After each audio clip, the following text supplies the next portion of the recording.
台南市政府111年岁出有算，因为议会定期会连一审查还未审完，议会下午召开听事委员会，确定第3届第10处的临时会议事日程表。原本排定12月13到22来召开。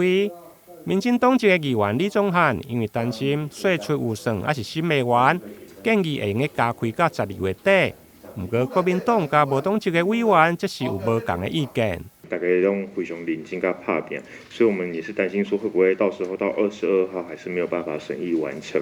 那如果是不是有2种方案？一就是再延长临时会的时间。那如果这个方案不可行，是不是我们在12月13到22这段期间，可能是否再麻烦议长召开一个程序委员会？我们是不是能在12月23号之后继续再召开临时会？透过这样子的方式，让我们的预算可以在今年度得以审完。既然这样子的话，我们是不是就是22号之后，如果我们要审完的话，那在各党团再讨论，而不用现在先讨论，因为各党团因为应该都还没有那个讨论说，就是圣诞节到跨年这一段时间，那个大家的行程表。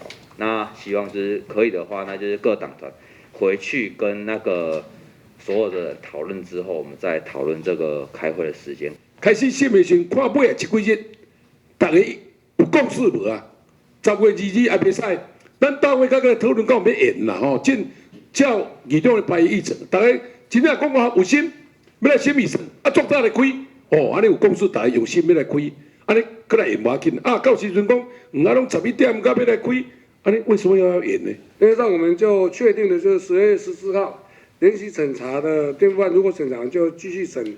110年度的总预算哦，那15号也一样，那22号呢早上如果开会完的话，下午就继续，如果没有审完那继续审110年度的预算。那至于23号是不是还再加开临时会去继续审预算？那我希望各政党呢，党团回去商量一下，在13号我们再讨论一下。这样呢，我们就在大会上宣布。因为连续审查总预算加附属单位的预算案。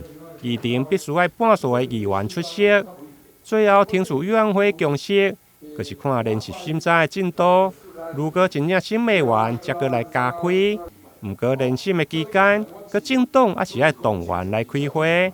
台南新闻林根采访报道。